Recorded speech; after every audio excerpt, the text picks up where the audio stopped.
Bismillahirrahmanirrahim bil alamin. Wassalatu wassalamu ala asyrafil anbiya wal mursalin wa ala alihi wa sahbihi ajma'in. Subhanaka la ilma lana illa ma 'allamtana innaka antal alimul hakim. Rabbi shrah li sadri wa yassir li amri wahlul 'uqdatam min lisani yafqahu qawli amma ba'd. Kita sambung pembacaan kitab Al-Mustasfa karya Imam Al-Ghazali rahimahullah. Masih lagi dalam rukun Al-Qutbu Rukun Rabi' Al-Qutb Al-Awwal.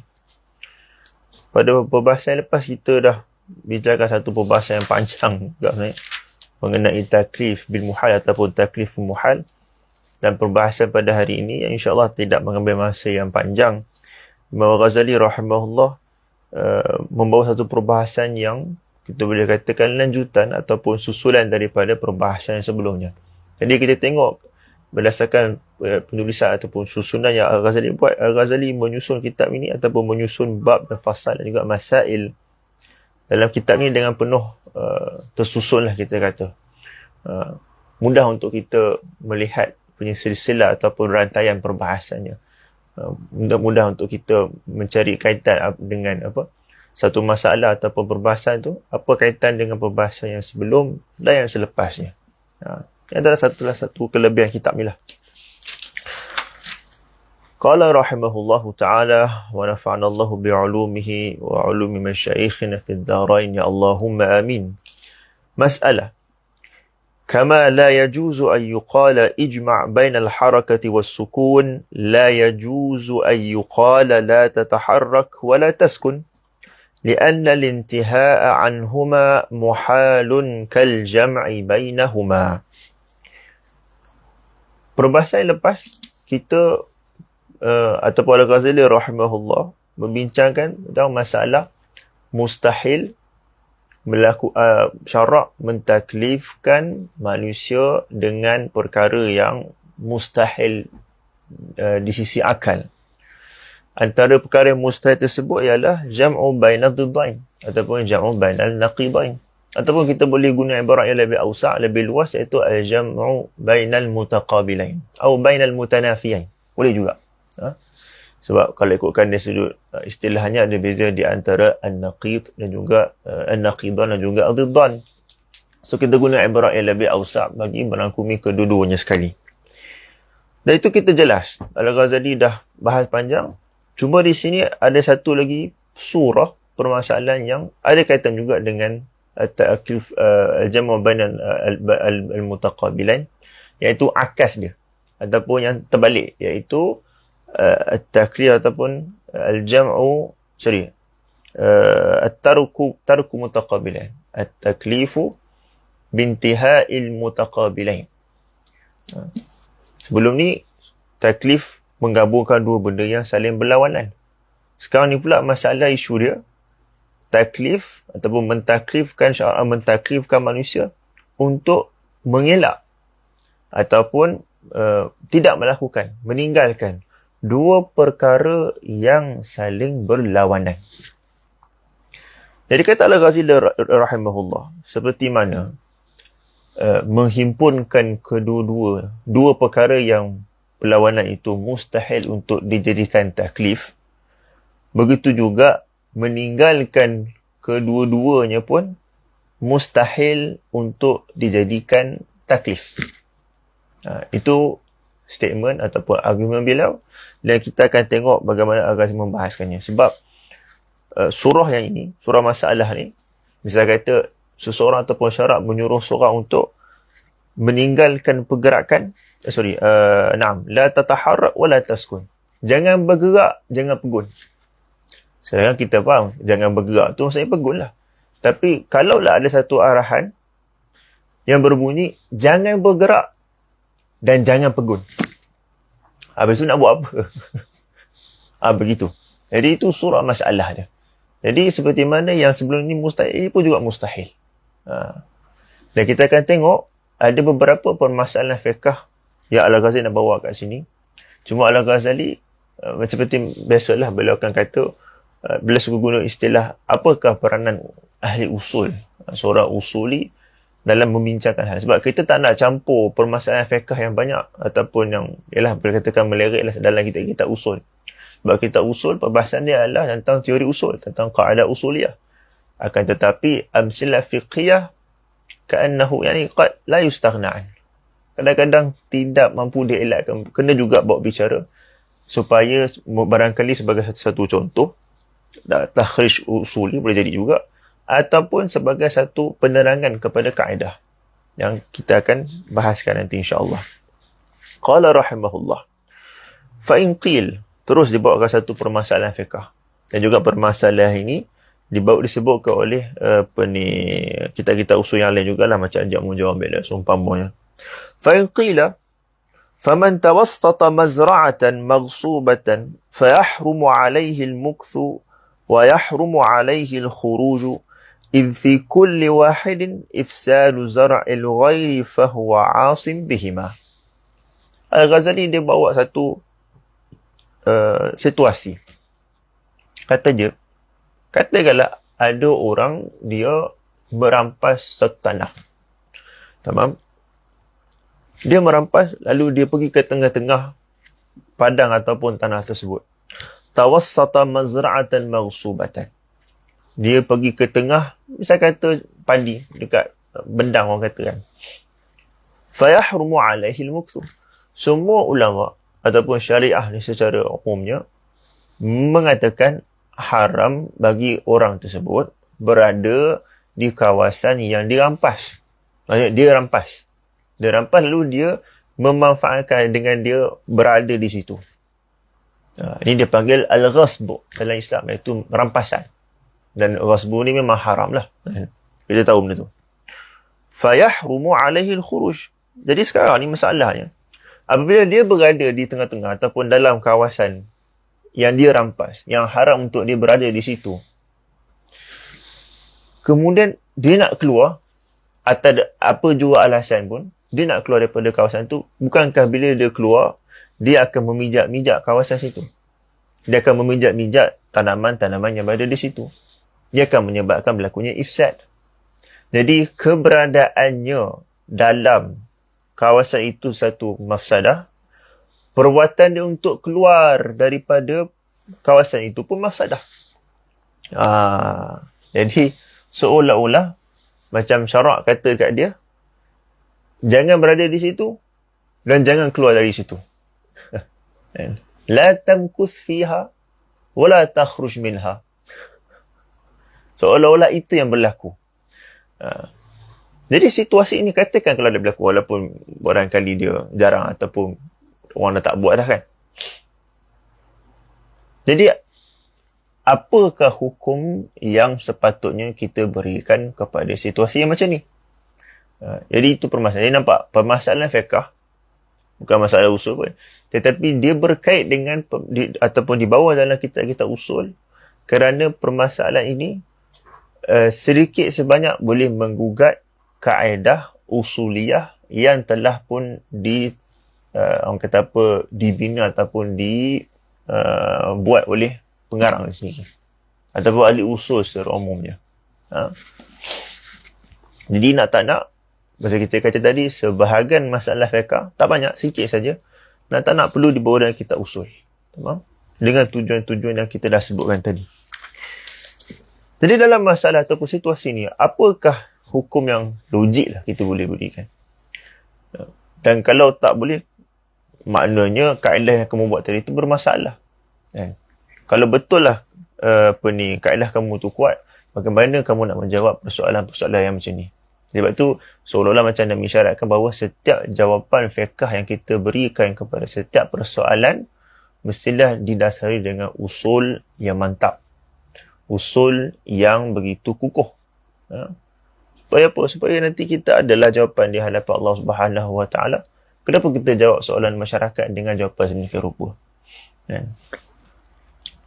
Kata Imam Ghazali rahimahullah, qulna hazzul usuli min hadha an ya'lama annahu la yuqalu lahu la tamkuth wa la takhruj wa la yunha 'anil diddaini fa innahu muhal kama la yu'maru bi jam'ihima. Jadi katalah Ghazali, hazzul usuli, peranan seorang ahli usul dalam masalah ni, apa dia? Hanyalah ayya'lam annahu la yuqal. Itu hendaklah dia tahu, dia sedar dan dia yakin bahawa syarak tak akan suruh ataupun tidak akan ada khitab, taklif yang suruh orang tu duduk di situ dan keluar di situ. Takkan ada. Sebab kita dah kata at-taklifu bil muhal muhal. Wa hadha min al-muhalat. Tamam? Wala yulha 'anil dhidani fa innahu muhal. Tidak disuruh dan juga tidak dilarang. Kama la yu'maru bi jami'ihima. Fa in qila fama yuqalu lahu. Dah tu nak cakap apa? Sebab kita yakin sekarang ni mafsadah ada. Keberadaan dia sebagai seorang ghasib, merampas tanah orang, kemudian memanfaat ataupun menggunakan tanah tu, ataupun dia memijak-mijak tanaman yang ada di situ. Dia telah melakukan mafsadah wal dararu yuzal. Qa'idah kulliyah mustaqirrah muttafaq 'alaiha. So macam mana? Apa nak jawab? Qul la yu'maru bil khuruj kama yu'maru al mulij fil farj al haram bin naz'. Wa in kana bihi mumassan lil farj al haram, walakin yuqalu lahu انزع على قصد التوبة لا على قصد الالتزاز. Tadi katalah Ghazali, mudah je. Kita suruh dia keluar. Mufti ataupun qadi ataupun siapa-siapa saja yang alim, keluarkan arahan supaya hendaklah kamu, wahai perampas al-ghasib, keluar daripada tanah yang bukan milik kamu ni. Kama yu'marul muliju fil farjil haram bin naz'. Sama seperti seorang yang sebagai contoh berzina ataupun dia melakukan persetubuhan, yang ni masukkan benda tu dalam tu ala wajhil haram, secara haram. Jadi keberadaan kemaluan dia di dalam tu pun haram. Begitu juga masa dia tarik pun juga berlakunya iltizaz yang juga diharamkan. Tapi tetap kita katakan cabut ataupun keluarkan. So seperti mana dalam kes, dalam masalah persetubuhan tersebut kita kata keluarkan, keluarlah diri kamu ataupun keluarkan kemaluan kamu tu. Begitu juga dalam masalah at-tawassut fi al-ardil al-maghsubah, keberadaan orang perampas yang dekat tanah yang dirampas. Sama juga. Kita tak nafikan berlakunya mafsadah sedikit sebanyak masa dia nak meninggalkan tempat ataupun benda yang haram tu. Macam bila dia dalam situasi pertama, itu situasi yang bumi, tanah lapang tu, dia mungkin akan memijak-mijak tanaman orang. Ataupun perbuatan dia memijak bumi ataupun tanah yang haram tu pun dah dia memanfaatkan benda yang bukan milik dia. Dia menggunakan benda yang bukan milik dia. Itu haram. Sama juga dalam masalah jima' tadi. Ketika mana dia keluarkan kemaluan dia, berlakunya al-mumassah, berlakunya sentuhan, pergeseran yang melahirkan iltizaz, itu kelazatan yang juga diharamkan. Tetapi kata Al-Ghazali rahimahullah, perbuatan mesti nak keluarkan tu, kita kena cakap kat dia, inzi' ala qasdit taubah. Cabutlah kemaluan kamu, keluarlah kamu daripada tanah yang diharamkan ke atas kamu ini dengan niat taubat. Bukan niat memanfaatkan ataupun menggunakannya, dan bukan dengan niat iltizaz, iaitu berlazat-lazat. Jadi, innamal a'malu bin niyat. La ala qasdil iltizaz, fakadhalika fil khuruji min al-ghasbi taqlilud darar. Semuanya supaya hendak mengurangkan ataupun meminimalkan mudarat. Kita kata de-escalate lah. Kata Al-Ghazali, fil khuruji min al-ghasbi taqlilud darar wa fil mukthi takthiruhu. Sebab semakin dia berada dalam tanah yang dirampas itu, semakin banyak mafsadah. Begitu juga dengan masalah jima' tadi tu. Sebab selama mana dia kemaluan dia berada dalam faraj, itu memudaratkan ataupun ada mafsadah, begitu sebut kamu juga.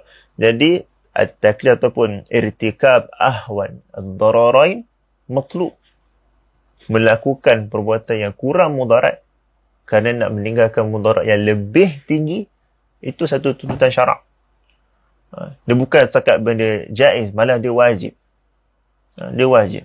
Katalah Ghazali rahimahullah, wa ahwanud dararaini yasiru wajiban wa ta'atan.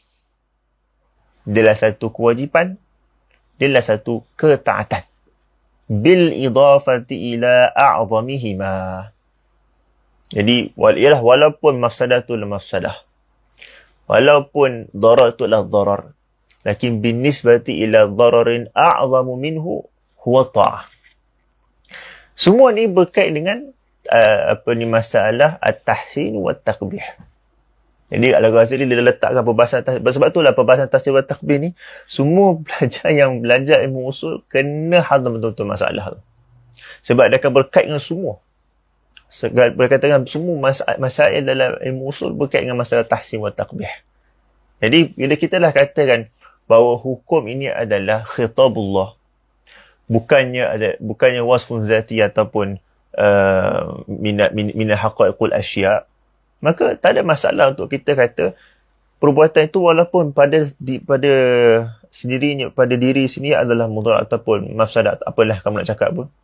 Tapi hukum Allah tak berkait ataupun tidak talazum akli pada masalah dengan masalah masalah dan juga mafsadah. Sebab kalau kita ikut teori ataupun cara perkiraan Mu'tazilah sebagai contoh, iaitu tahsin wa taqbih ni memang pada zat benda tu sendiri baik ataupun zat benda sendiri tu buruk, maka akan menjadi kemusykilan bila kita nak tetapkan satu hukum sebenarnya. Ini benda yang antara yang benda yang saya boleh faham lah. Tuan-tuan ataupun rakan-rakan yang mungkin ada di sana kefahaman yang lebih mendalam mungkin boleh share di ruang komen ataupun PM saya. Tamam. Katalah Ghazali rahimahullah, wa ahwanud dararaini yasiru wajiban wa ta'atan bil idafati ila a'zamihima. Jadi ini adalah kaedah, bolehlah kita kata kaedah usuliyah ataupun kaedah fiqhiyah yang kita boleh catatkan di belakang kitab. Kama yasiru syurbul khamri wajiban fi haqqi man ghassa bi luqmatin wa tanawulu ta'amil ghairi wajiban 'ala al-muttarri fi al-makhmasah wa ifsadu mal ghair laysa haraman li'ainihi walidhalika law ukriha 'alayhi bil qatl wajaba aw jaza. Jadi sama juga dengan masalah-masalah yang kata Al-Ghazali. Seseorang yang dia tercekik makanan, usah, dia tercekik ada satu, mungkin dia makan benda yang liat atau keras ke macam mana ke, dan tidak ada yang berdekatan dengan dia, cecair yang berdekatan dengan dia selain arak, maka dia minum arak. Maka ketika itu perbuatan dia wajib, bukan lagi satu benda yang harus sebenarnya. Walaupun kita tak nafikan wajib mandub itu termasuk dalam daerah jawaz yang lebih ausa', mengikut istilah sebagian mereka, tetapi dia lah satu tuntutan. Sama juga kata Al-Ghazali, tanawulut ta'amil ghair wajiban 'ala al-muttarri fil makhmasah. Dia kelaparan, kebuluk, yang mana kalau dia tak curi makanan orang, kalau dia tak rampas makanan orang, maka dia akan mati kebuluran. Sama juga, walaupun perbuatan merampas ni ada mafsadah, ya, tetapi kematian ataupun mudarat yang lebih besar tu seharusnya lebih aula ditinggalkan ataupun dielakkan. Semua ni sebab kenapa? Kata dia kerana laisa haraman li'ainihi. Sebab benda tu bukannya haram sebab zat dia sendiri haram, tak. Ada sebab yang lain. Kerana itulah kata Al-Ghazali, kalaulah seorang tu dia dipaksa melakukan sesuatu dan ancaman ataupun paksaan itu datang dalam bentuk pembunuhan, dan dia diancam bunuh. Kalau kau tak buat benda sini, aku akan bunuh kau. Jadi kata Al-Ghazali, maka dia boleh buatlah apa benda yang asalnya diharamkan itu. Sama ada kita kata wajib ataupun jaiz, halal ataupun mubah. Walaupun Al-Ghazali kat sini tak sebutkan jawapan mana ataupun hukum mana yang nak dipakai, sama ada wajib nak buat benda yang dipaksa ataupun haram ataupun harus, wajib atau harus. Sebenarnya tak kisahlah. Yang penting benda tu dah terkeluar daripada hukum haram. Mungkin juga Al-Ghazali rahimahullah nak mengisyaratkan di sana ada dua qaul. ataupun dua wajah di kalangan fuqaha. Boleh jadi. Kan? Qala rahimahullah, fa in qil falima yajibu ad-dhaman bima yufsiduhu fil khuruj. Persoalan ataupun i'tirad yang menguji kita kata keutuhan kaedah yang kita dah letak. Jadi inilah orang kata apa, bila kita dah letak satu prinsip, maka akan adanya ujian-ujian yang menguji prinsip tersebut. Jadi orang yang belajar usul ni sepatutnya dia kena bersedia lah. Bila dia dah pegang satu usul, dia kena bersedia menghadapi sebarang kemusykilan atau persoalan yang boleh menggugat kaedah ataupun prinsip yang dia dah pegang. Boleh jadi tak dia berubah pandangan? Boleh jadi. Boleh jadi.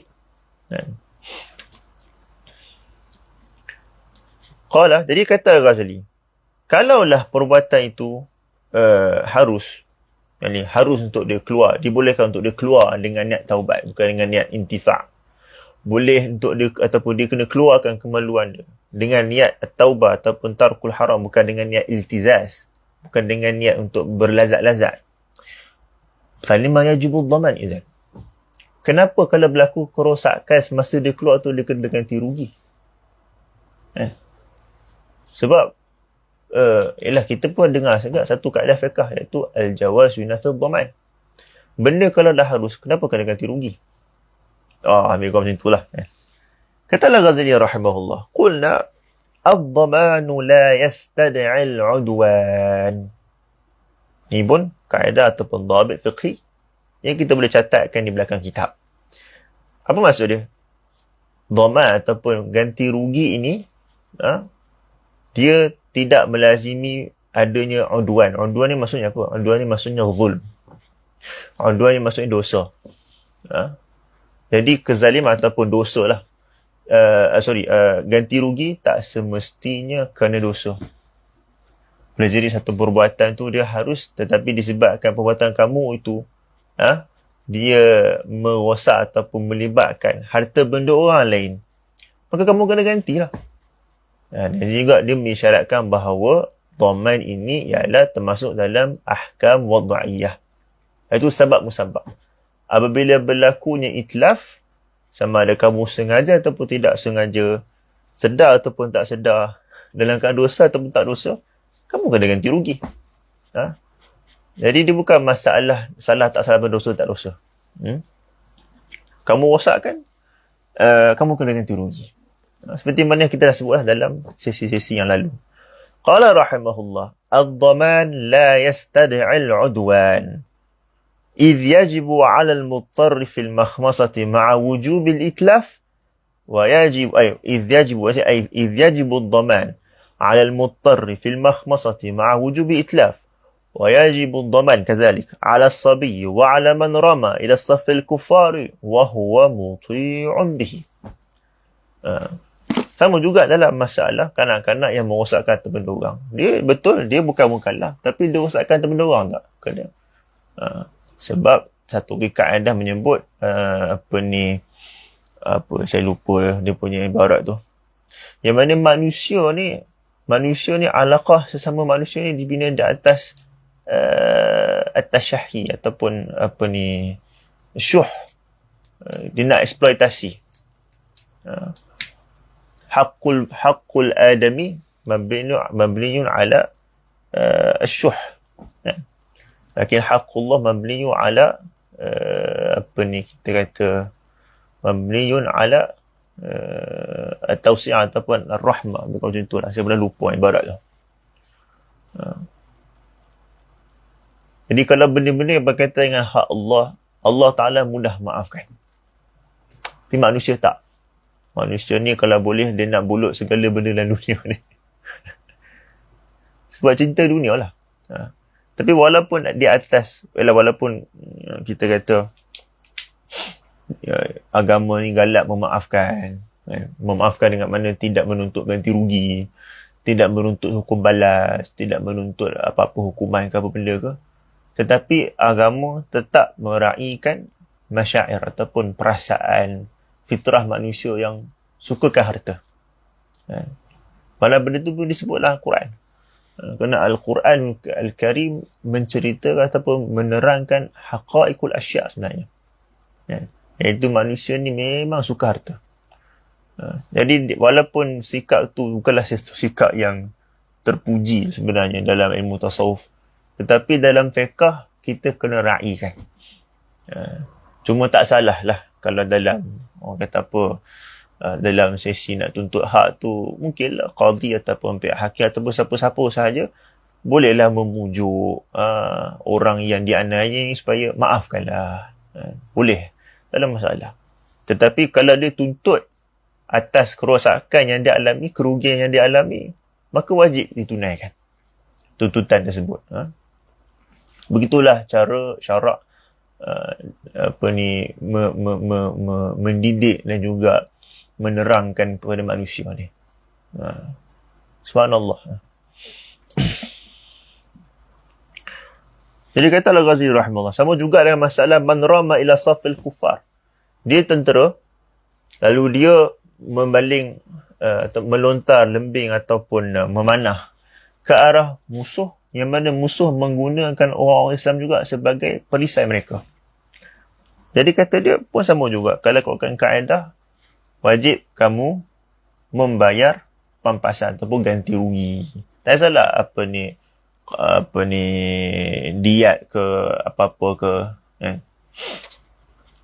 Fa in qila fal mudhi fi al hajj al fasid in kana haraman li luzum al qada'i falima yajib. Wa in kana wajiban wa ta'atan falima wajib al qada'u wa lima 'asa.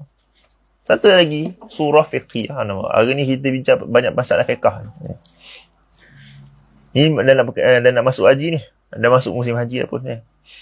Jadi kata dia, orang yang merosakkan, al-mudhiyu fi hajil fasid. Dalam bab haji, kita akan belajar, iaitu di sana ada perbuatan-perbuatan yang mana kalau kita boleh katakan pantang larang lah. Orang Melayu kata ni pantang larang ihram. Pantang larang ihram. Dalam fiqh ni disebut mahzuratil ihram ataupun muharramatil ihram. Perkara yang dilarang dalam ihram. Antaranya lah jima'.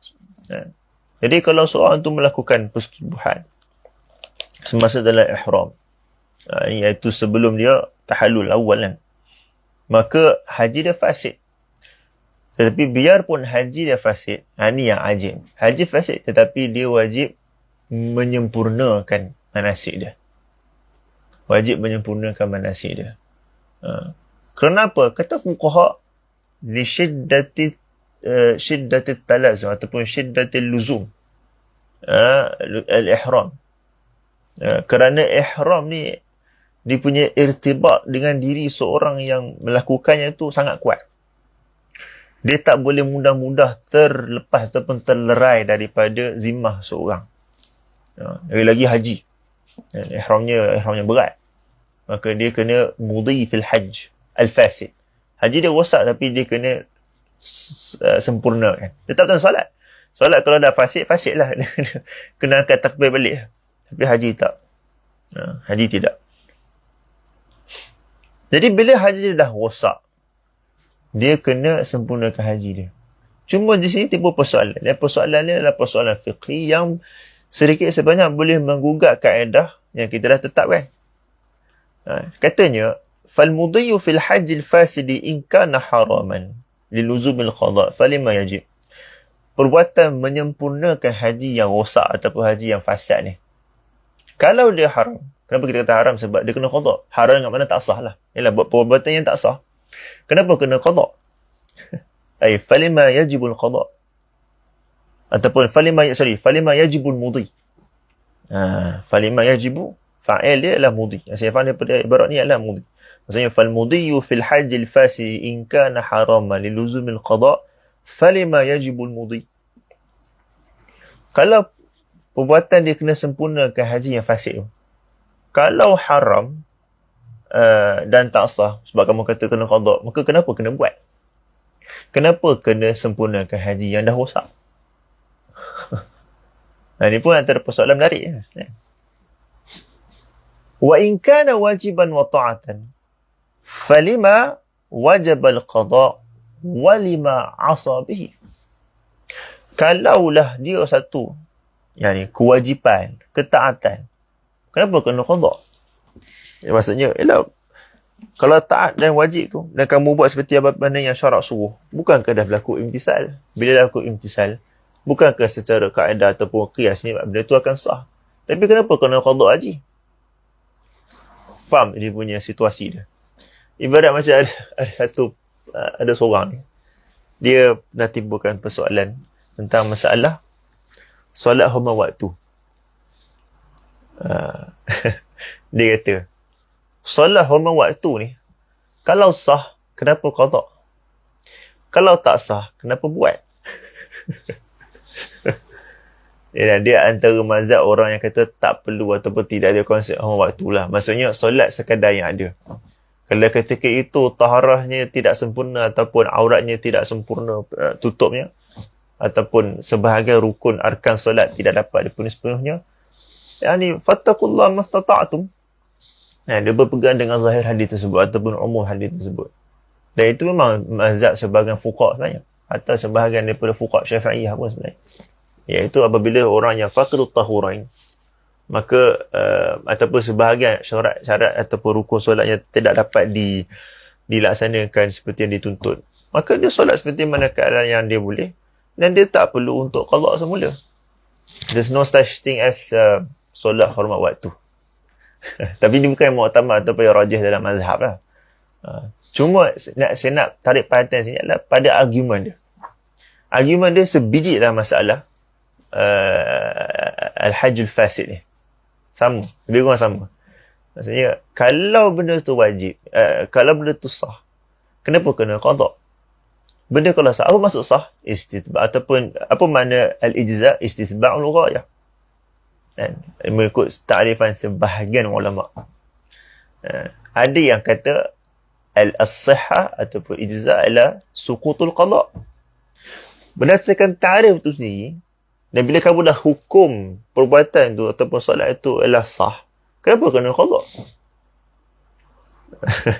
Which is true sebenarnya. Adalah sudut betulnya sebenarnya. Jadi dia bukan pandangan lekeh. Pandangan orang yang tolak konsep solat lima waktu ni, bagi saya lah, dia lah pandangan lahu hadzu minan nazar. Kuatlah juga sebenarnya. Sebab kita tengok dalam banyak masalah fiqh, benda kalau dah sah, tak perlulah ulang balik. Kerana nanti jadi tahsil-hasil lah, benda lah macam-macam. Kan? Dan kalau solat tu tak sah, lama tu tak sah, maka kenapa buat? Kenapa buat ibadat yang tak sah? Sama macam masalah ni.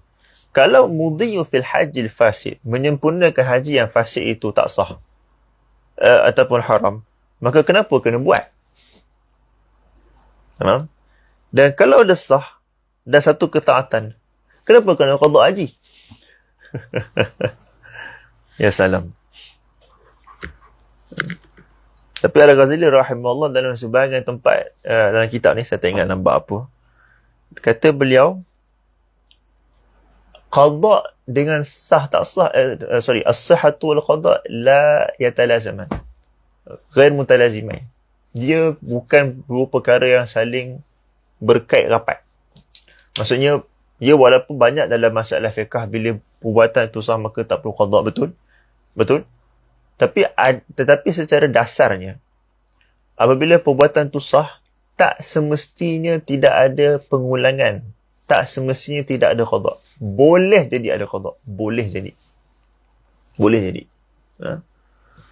Tapi apa-apa pun, al-qada yajibu ataupun yakunu bi amril jadid atau bil amril mujaddad.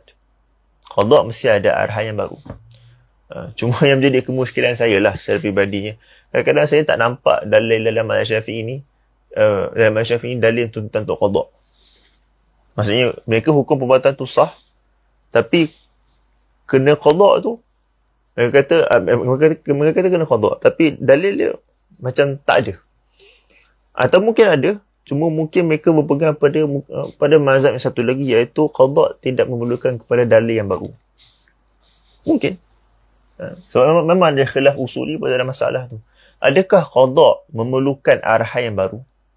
ataupun cukup memadai dengan arahan yang sebelumnya. Misal, mengqadhakan solat yang ditinggalkan secara tak kisah sama ada secara sengaja ataupun tak sengaja. Terutama kes solat yang ni lah, meninggalkan solat yang secara sengaja ni. Dia tak solat, lalu kita kata haji ataupun haji pula, pakcik kena qadha. Makcik kena qadha solat dah tinggal puluhan tahun dulu. Solat dia tinggalkan secara sengaja. Kalau kita bermazhab dengan mazhab kata al-qadha la yahtaj ila amrin jadid, maka kita tak perlulah bawa dalil yang baru. Cukup berpadu dengan dalil aqimus salah ataupun solatlah pada waktunya. Tak kisah dalil apa pun, banyak dalil. Cukup dengan dalil itu saja. Kita kata haji, makcik, pakcik kena qadha solat. Tak kisahlah banyak mana pun. Tapi kalau kita bermazhab ni, yang mazhab yang kata al-qadha yahtaj ila amrin jadid, maka kita akan kata bagi kes orang yang solat secara tak meninggalkan solat secara tak sengaja, tertidur, terlupa ni, jelas dah ada hadis yang khusus tentangnya. Tapi kes yang sekarang ni masalahnya solat ditinggalkan secara sengaja, maksiat. Tidak ada nas yang jelas tentang masalah tersebut. Yang ada pun qiyasul aulawi. Maksudnya kalau lah yang tinggal secara sengaja pun, yang tak sengaja pun kena qadha, apatah lagi yang secara sengaja. Min babil aula. So itulah yang menjadi sandarannya ataupun hujahnya. Akan tetapi dia menjadi satu kemuskilan. Kalau begitu, kenapa Nabi SAW dalam hadis tersebut hanya menyebutkan orang yang terlupa dan tertidur? Itu yang menjadi masalah. Kenapa menyebutkan yang tertidur dan terlupa? Jadi sebenarnya kalau tanya saya lah, dalam masalah solat ataupun qadha solat secara qadhakan solat yang ditinggalkan secara sengaja ni, mazhab yang kata tak ada qadha, bukan masalah tak wajib qadha, tak ada qadha ni boleh tahan kuat sebenarnya. Dia berpegang dengan mafhum mukhalafah, which is itu juga antara usul yang besar dalam mazhab Syafi'i. Dan juga usul yang tadi itulah, iaitu al-qadha yahtaj ila amrin jadid wala amra huna. Wallahu a'lam. Cuma majoriti fuqaha kata solat ni yang diingatkan secara sengaja wajib qadha. Ini pandangan empat mazhab. Elok peganglah mazhab tu. Malah mazhab yang kata kena qadha ni pun sebenarnya rahmat sebenarnya. Rahmat. Sebab at least boleh diistidrak, boleh digantikan dengan qadha. Bagi mazhab yang kata tak ada qadha ni, berat sebenarnya. Kita nak ganti dengan apa? Berat soal kita dekat akhirat nanti. Jadi jangan dianggap fatwa ataupun pandangan yang kelihatan membebankan tu sebenarnya satu beban. Kadang-kadang pandangan itulah rahmat. Pandangan yang dianggap zahirnya beban, itulah sebenarnya rahmat. Jadi itulah dunia fiqh. Itulah dunia fiqh. Balik pada masalah yang tadi. Masalah mudhi fil hajil fasid. So macam mana nak jawab? Kata Al-Ghazali rahimahullah, qulna asa bil wat'il mufsid. Mudhi fil hajil fasid. Isu dia bukan kat situ. Al-mudhi fil hajil fasid dalam mazhab kita terutamanya memang wajib. Tak ada siapa yang kata haram. Cuma yang haram tu kat mana? Yang haram ialah pada perbuatan kamu melakukan jima' dalam ihram. Itu yang masalah. Itu yang haram. Wa huwa muti'un bi itmamil fasid. Jadi kita kena buat jihad mufakkah. Jadi sebenarnya masalah yang dibincangkan dia berkaitan dengan masalah jihad mufakkah. Maksudnya apabila berlakunya taklif tu macam kelihatan muhal, maka kita kena cari di sana mesti ada jihad mufakkah. Mesti ada cara nak untuk kita selesaikan percanggahan ini. Maka kata Al-Ghazali sebenarnya yang berdosa itu ataupun yang menyebabkan dosa adalah al-wat'ul mufsid. Jima' yang dilakukan yang menyebabkan haji dia rosak, iaitu jima' sebelum tahallul awal. Kan? Wa huwa muti'un bi itmamil fasid. Perbuatan dia menyempurnakan al-mudhi, menyempurnakan haji fasid itu salah satu ketaatan. Itu satu ketaatan. لشدة ارتباط الإحرام. والقضاء يجب بأمر مجدد. Dan ini memang betul. Dia dah ada dalil dia. وقد يجب بما هو طاعة إذا تطرق إليه خلل. Dan kadang-kadang qada ni wajib lakukan sebab perbuatan kamu melaksanakan satu ibadat itu berlaku khalal padanya. Ibadat kamu berlaku kecacatan yang berhajat kepada istidrak, iaitu kita kata kena top up lah, kena touch up. Kena dibaik pulih. Wa qad yasqutu al-qada'u bis-salati fi ad-dar maghsubah ma'a annahu 'udwan. Kadang-kadang qada tidak dituntut apabila seorang tu solat dalam tempat yang dirampas, sedangkan itu dosa. Fal qada kadhaman. Jadi sini Al-Ghazali berdasarkan semua masail fiqhiyah ni, dia kata, dia buat kesimpulan, al-qada wad-dhaman la yastad'iyan al-'udwan. Tuntutan membayar ganti rugi, tuntutan mengulang ataupun qada oleh ibadat yang dilakukan, ini tak melazimkan ada dosa ataupun udwan. Boleh jadi perbuatan kamu tu sah, harus, halal hatta, tapi kamu kena dhaman, ganti rugi, kamu kena qada, ulang semula pada waktu yang lain. Kemudian kata Al-Ghazali, فَإِنْ قِيلَ فَبِمَا تُنْكِرُونَ عَلَى أَبِي هَاشِمٍ حَيْثُ ذَهَبَ إِلَى أَنَّهُ لَوْ مَكَثَ عَصَى وَلَوْ خَرَجَ عَصَى وَأَنَّهُ أَلْقَى بِنَفْسِهِ إِلَى هَذِهِ الْوَرْطَةِ فَحُكْمُ الْعِصْيَانِ يَنْسَحِبُ عَلَى فِعْلِهِ.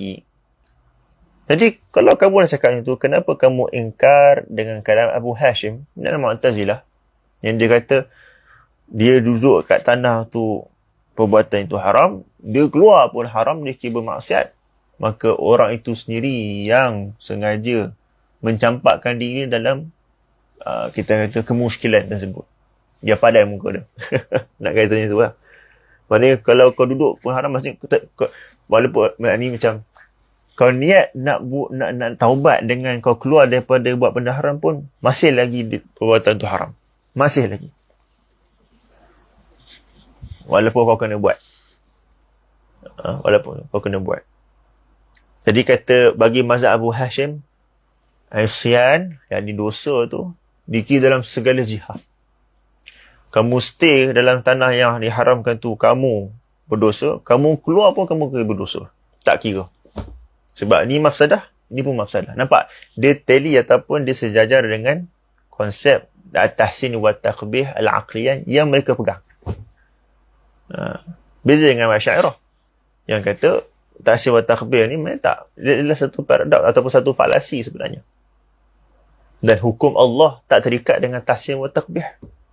Jadi perbuatan dia keluar dengan niat taat, dengan niat meninggalkan yang haram, dan juga atas dasar irtikab akhafud dararain, maka perbuatan dia keluar walaupun pada zatnya ada mafsadah, tetapi tidak dikira dosa. Cuma dhaman soal yang lain. Tamam? قلنا وليس لأحد أن يلقي بنفسه في حال تكلف ما لا يمكن. Dekat sini Al-Ghazali nak jawab. Sebenarnya tu saya nak beritahu ibarat yang ada dalam kitab ataupun cetakan Darul Hadis ni ada kemuskilan. Kalau kita baca sepintas lalu memang tak faham. وليس لأحد أن يلقي بنفسه في حال تكلف ما لا يمكن. Ya apa? Saya tak faham. Bila saya rujuk dalam cetakan yang lain, macam cetakan Darul Maiman, dia punya ibarat dia, bunyi dia lain. Dan lebih jelas dan mafhum dan difahami. Kata dalam cetakan yang lain, وَلَيْسَ لِأَحَدٍ أَن يُلْقِيَ بِنَفْسِهِ فِي حَالٍ لَا تَجُوزُ فَإِنْ فَعَلَ فَلَا يُكَلَّفُ مَا لَا يُمْكِنُ. Itu baru betul. Jadi siapa yang ada cetakan Darul Hadis ni, tolong betulkan ibarat ni. Walaupun muhaqqiq dia dah bagi, dia kata dalam makhtub sebut lain, tetapi dia bagi isbatkan ibarat yang ni ghair wadihah, tidak difahami. Patutnya isbatkanlah apa yang dia fahami, jangan letak. Tapi itulah mazhab minal mazahib tahqiq. Katalah Ghazali, tiada orang ataupun tak ada seorang pun berhak untuk melakukan perbuatan yang haram. Laisa li ahadin ay yulqiya bi nafsihi fi halin la tajuz. Kata dia, fa in fa'ala. Tapi kalau dia buat perbuatan yang haram, kalau dia buat perbuatan yang tidak diizinkan oleh syarak, fala yukallafu ma la yumkin, ataupun fala yukallafu bima la yumkin. Tak usahlah kita pergi taklifkan dia dengan benda-benda yang dia tak, benda tu mustahil sebenarnya. Tak ada keperluan pun. Tak macam mazhab Abu Hashim. Suruh stay bermaksiat, keluar bermaksiat. Habis tu nak suruh buat apa? Jadi kata Ghazi, dia buat satu contoh. Kata dia, masalah fiqh agak. Faman alqa nafsahu min sathin فانكسرت رجله لا يعصي بالصلاة قاعدا وإنما يعصي بكسر الرجل لا بترك الصلاة قائما. Jadi bagi orang, contoh, dia campakkan ni dia daripada atas sathah ni, kita kata bumbung lah atau tempat yang tinggi, kan? Lalu patah kaki dia, dia menyebabkan dia terpaksa solat dalam keadaan duduk. Adakah kita nak kata perbuatan dia solat dalam keadaan duduk adalah berdosa? Kerana dia yang menyebabkan kaki dia dia yang menyebabkan kaki dia patah, yang menyebabkan dia tak dapat solat dalam keadaan berdiri. Macam tu ke hukum yang kita nak bagi? Tak perlu. Cukuplah dengan kita kata dia berdosa kerana dia patahkan kaki dia tanpa ada keizinan syarak. Soal selepas tu, dia solat dalam keadaan duduk ke? Dia solat dalam keadaan baring ke? Yusalli ala halih biizni syara' syarif. Syarak membenarkan untuk seorang untuk solat dalam keadaan yang mana dia mampu. Tapi kita kata kita mungkin akan kata, oh, tapi dia yang menyebabkan, dia sendiri yang menyebabkan dia solat dalam keadaan macam tu. Kita kata ya. Tetapi ma'siyatuhu tawaqqafat. Maksiat dia dah berhenti, intahat. Khalas. Maksiat dia lah ketika mana dia campakkan diri dia atas bukit, daripada atas bukit atau atas bumbung sehingga patah kaki dia. Itu maksiat dia. Soal selepas itu dia solat baring ke, berdiri ke, macam mana ke, itu masalah yang lain. Nampak? Kita masih lagi kata dia berdosa, tapi pada kadarnya. Pada kadarnya.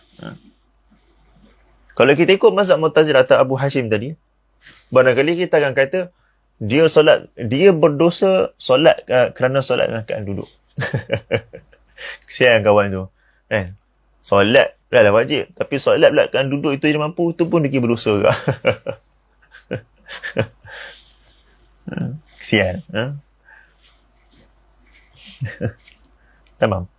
وقول قائل ينسحب عليه حكم العدوان إن أراد به أنه إنما نهي عنه مع النهي عن ضده فهو محال. Bagi mereka yang kata yang sahibu alaih hukum al-isyan, yakni hukum maksiat merangkumi semua perbuatannya, dia buat apa pun dia kira maksiat sebab kerana dosa yang mula-mula tadi tu, dia pergi patahkan kaki dia. Dia kata, Al-Ghazali kata statement ni, yang sahib alaihi hukum al-udwan, statement ni, in arada bihi annahu innama nuhiya anhu ma'an nahi an diddihi fahuwa muhal. Kalau dia masukkan seorang tu dia dilarang daripada melakukan sesuatu, dan dalam masa yang sama dia juga dilarang daripada melakukan perbuatan yang berlawanan dengan benda tu, kita kata ini taklif bil muhal, dan kami tak setuju dengan benda Allah ni. Wal isyan, sebab isyan, apa maksud isyan? Al-isyan ibaratun an irtikabi manhiyin wa qad nuhiya anhu. Isyan maksudnya melakukan larangan syarak, dan orang ini memang dah dilarang. Dilarang daripada apa? Daripada memudaratkan diri dia, dan daripada mencampakkan diri dia ke dalam kemudaratan ataupun dalam mafsadah. Tamam? Fa in lam yakun nahyun lam yakun isyan. Kalau tak ada larangan macam tadi, kita kata perbuatan keluar tu tak ada larangan, memang dia disuruh untuk keluar, fala isyan, maka tidak ada maksiat. Sebab tu kita dah pernah kata sebelum ni, maksiat lain, uqubah ke atas maksiat isu yang lain. فَكَيْفَ يُفْرَضُ النَّهْيُ عَنْ شَيْءٍ وَعَنْ ضِدِّهِ أَيْضًا. Jadi bila dah tak ada maksiat, kerana tidak ada nahi, tidak ada larangan, maka bagaimana kita nak kata seseorang tu ataupun boleh diandaikan, boleh dibayangkan larangan daripada melakukan perbuatan yang saling berlawanan. Muhal. Jam'u ataupun tarkul mutadaddain kal jam'i bainal mutadaddain. Kilahuma muhal. Dua-dua mustahil. Saya nampak setakat ni usul ataupun kaedah prinsip yang Al-Ghazali dah letak, masih lagi belum boleh mempertahankan dia, walaupun diuji dengan pelbagai persoalan-persoalan yang datang daripada pihak yang lain. Qala rahimahullah, wa man jawwaza taklifa ma la yutaqu aqlan fa innahu yamna'hu syar'an. Liqaulihi ta'ala la yukallifu Allahu nafsan illa wus'aha. Ini kita dah pernah bahas sebelum ni. Itu mazhab Abul Hasan Al-Asy'ari. Tetapi yang menjadi kemuskilan bila saya baca ibarat ni, statement daripada Al-Ghazali yang menghikayatkan ataupun yang cuba menceritakan mazhab Abu Hasan, seolah-olah Abu Hasan rahimahullah mengatakan sebaliknya, iaitu at-taklifu bil muhal jaiz wa waqi'. Dia boleh dari sudut akal, harus akal, dan juga ia berlaku. Yang ini secara syarak dia berlaku. Tapi Al-Ghazali kata orang yang cakap taklif bil muhal ni boleh, mereka melarangnya ataupun mengatakan ia tak boleh berlaku kerana syarak kata benda tak berlaku. Berdalilkan firman Allah Ta'ala yang masyhur semua kita hafal, la yukallifullahu nafsan illa wus'aha. Allah Ta'ala tidak membebankan, bukan beban ujian hidup, beban dengan ahkam. Allah Ta'ala tidak membebankan manusia dengan hukum hakam yang mereka tak mampu melakukannya. Okay. Tak apa, kemusyrikan itu kita letak tepi. Ia berbalik kepada masalah tahrir mazhab Abul Hasan Al-Asy'ari, yang mana ini bukan mahal, bukan tempat dia untuk kita bahaskan. Kemudian kata Al-Ghazali, فَإِنْ قِيلَ فَإِنْ رَجَّحْتُمْ جَانِبَ الْخُرُوجِ لِتَقْلِيلِ الضَّرَرِ. Okey, semua persoalan i'tirad kamu dah jawab dengan baik. Jadi berbalik pada masalah yang tadi tu, ataupun kita pegang dengan konsep kamu, prinsip kamu, iaitu dia kena keluar, rajahtum jalibal khuruj atau jalibat tark litaqlil ad-darar, bagi nak mengurangkan mudarat. Sekarang ni ada satu lagi permasalahan fiqh yang terakhir yang betul-betul menguji mazhab kamu. Apa dia? Fama qawlukum fi man saqata ala sadr sabiyyin mahfufin bisibyan wa qad alima annahu law makatha qatala man tahtahu aw intaqala qatala man hawalayhi wala tarjih fa kaifa as-sabil. Kamu bayangkan seseorang dia terjatuh, kita bayangkanlah secara tak sengaja dia jatuh sehingga menghempap seorang bayi. Tamam? Kalau dia kekal lama-lama atas bayi tu akan terhimpit, dia kena hempap, akhirnya mungkin ada tulang yang patah, ada lemas dan dia meninggal. Mafsadah tak? Mafsadah. Bayangkan dalam situasi itu, bayi itu dikelilingi oleh bayi-bayi yang lain juga. Yani, kalau dia terus menghempap bayi yang di bawahnya, bayi itu akan mati. Dan kalau dia bergerak dan menghempap bayi yang lain, pun akan berlaku mafsadah yang sama. Tetapi bayi yang awal dia hempap tu mungkin tak matilah. Jadi sekarang ni, dia apa yang dia patut buat? Kamu kata taklif bil muhal, masya. Tapi dalam masalah ni, apa yang kamu nak jawab? Susah tak? Sebab kalau kita kata dia stay, kamu akan menyebabkan kematian bayi yang tak berdosa. Kalau kamu kata bergeraklah, kamu akan menyebabkan kematian ataupun kecederaan yang lain. Pun mafsadah juga. Jadi macam mana nak buat? Al-Ghazali kata, qulna yuhtamalu ay yuqal. Kat sini jawapan Al-Ghazali inilah ataupun bahagian terakhir dalam untuk hari ini. Al-Ghazali rahimahullah kata, okey, ini memang muskil. Persoalan ini memang muskil. Tetapi bukanlah kita ni bincang dalam ilmu usul, betul? Jadi kita punya perbincangan ni biarlah setakat hanya mencadangkan jawapan saja, bukan memberikan jawapan dalam bentuk fatwa atau dalam bentuk qada atau dalam bentuk untuk diamalkan terus. Sekadar membuka memberi kunci-kunci perbahasan sahaja. Katalah Ghazali, kita mungkin boleh jawab soalan ni dengan 3 jawapan. Kamu nak tarjam dalam satu itu suka hati kamu lah. Dengan dalil lah maksudnya. Yuhtamalu ay yuqal umkus fa inna al-intiqala fi'lun musta'nafun la yasihhu illa min hayyin qadir. Kita kata ada stay, jangan bergerak. Tak apalah, mungkin budak yang kamu nampak tu akan meninggal dunia. Allah rahamuh. Sekurangnya dia tak menghadapi bala dunia ni. Sebab bila kamu stay, bila kamu muks ataupun kamu kekal di situ, kamu tidak menggunakan sebarang kudrat yang baru. Dan taklif ni pula berkaitan dengan kudrat, berkaitan dengan istita'ah. Jadi bila kamu tak bergerak, sekurangnya kamu tidak menggunakan kudrat yang baru untuk melakukan mafsadah yang lain pula. Pun ada unsur irtikab akhaffud dararain. لا يصح إلا من حي قادر وأما ترك الحركة فلا يحتاج إلى استعمال قدرة واضح. هذا احتمال. Kalau seorang fakir nak jawab dengan cara macam ni, mungkin boleh. Betul, kalau kita baca dalam kitab mutaqaddimin fiqh mazhab kita, macam kitab Nihayatul Matlab fi Dirayatil Mazhab, Imam Al-Haramain Al-Juwaini rahimahullah, beliau melakukan banyak ihtimalat. Bukan kerana tidak tahu jawapan, tetapi kata Imam Subuki, fuqaha dulu ni mereka tak dapat ataupun meninggalkan banyak ihtimalat kerana ilmu mereka banyak sangat. Berbeza dengan kita mengharapkan apa yang muktamad aja. itu kelemahan kita sebenarnya. Tetapi ulama yang mampu mengeluarkan banyak ihtimalat, macam Imam Syafi'i rahimahullah. Imam Syafi'i tinggalkan 2 qaul, ini qaul. Satu masalah sampai mungkin mesti 2 qaul lah. Mungkin juga 3 qaul. Semualah kerana keluasan ilmu Imam Syafi'i rahimahullah. Bukan kerana kekurangan ilmu. Bukan kerana taraduk, bukan kerana lemah. Tetapi keluasan ilmu. Betapa beliau menguasai dan luas pemahaman fiqh beliau. Sehingga satu permasalahan tu beliau boleh berikan 2-3 jawapan. Mungkin beliau akan terjemahkan kemudian. Mungkin beliau tinggalkan sebagai homework untuk student-student dia. Macam-macam. Dan perkara ni, tuan-tuan boleh baca dalam kitab Imam Ghazali juga, iaitu tajuk dia ataupun judul dia Haqiqatul Qawlain. Baca. Risalah mumti'ah. Sangat mumti'ah. Sangat menarik. Yang bagi saya, awalnya itu saya nak baca. Tapi, tak apalah. Kita dah baca Mustasfah dulu. Tapi nak katanya, begitulah a'immah mujtahidin berfikir.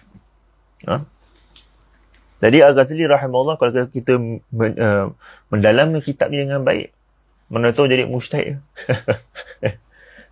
Tak mustahil. Tak ada apa yang mustahil setelah manusia naik ke bulan.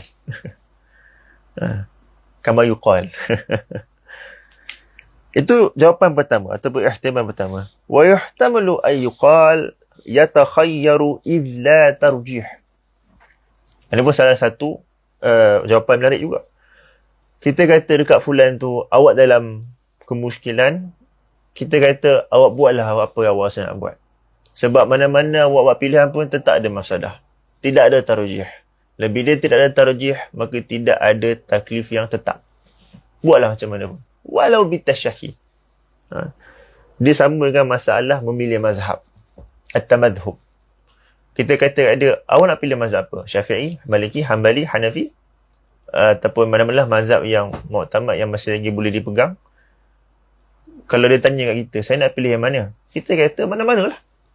Walau bitasyahi. Walau dengan cara awak ikut nafsu, tak ada masalah. Cuma biasa kita kata Syafi'i sebab sesuai dengan pendapat setempat, amalan masyarakat, supaya tak kelirukan orang, atau supaya awak sendiri tak keliru. Kerana ada masalah-masalah yang. Tetapi at-tamadhub, aslu tamadhub, tak ada masalah untuk kita memilih mana-mana mazhab walaupun secara ikut nafsu. Tamam. Dan benda tu pun sebenarnya akan ada juga dibahaskan oleh Al-Ghazali rahimahullah dalam Haqiqatul Qawlain. Dan ini yang terakhir. ويحتمل أن يقال ini menarik. ويحتمل أن يقال لا حكم لله تعالى فيه فيفعل ما يشاء لأن الحكم لا يثبت إلا بنص أو قياس على منصوص ولا نص في هذه المسألة ولا نظير لها في المنصوصات حتى يقاس عليه فبقي على ما كان قبل ورود الشرع ولا يبعد خلو واقعة عن الحكم فكل هذا محتمل وأما تكليف المحال فمحال والله أعلم. Kata Ghazali, boleh juga seorang mufti atau faqih tu dia kata dalam masalah ni tak ada hukum. Yang ni tak ada hukum. Tak ada hukum. Tak ada hukum. Sebab hukum dia masuk hukum khitabullah. Kama qulna miraran wa takraran. Dan ulama kali dah. Hukum ni khitabullah. Bukan logik manusia. Bukan masalah mafsadah. Bukan maqasid syarak. Hukum ialah khitabullah. Dalam masalah yang kamu sebutkan ni. Yang kamu tasawurkan yang sangat ajaib ni.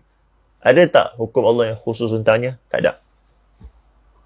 Ada tak masalah yang lain yang kita boleh qiyaskan? Agaklah boleh qiyas. Walaupun min wajhin baik. Atau dia kata nazir. Nazir maksudnya adalah yang sama dengan dia walaupun jauh. Ada tak? Tak ada. Kalau ada, dia akan jadi munasib gharib.